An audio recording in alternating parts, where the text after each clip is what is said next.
यक्षस्वरूपाय जटाधराय पिनाकहस्ताय सनातनाय दिव्याय देवाय दिगंबराय तस्मै यकाराय नमः शिवाय तस्मै यकाराय नमः शिवाय तस्मै यकाराय नमः शिवाय।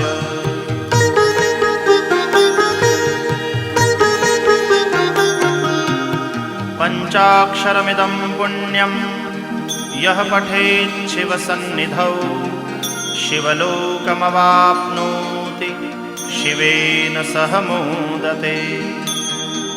इति श्रीमच्छङ्कराचार्यविरचितं शिवपञ्चाक्षरस्तोत्रं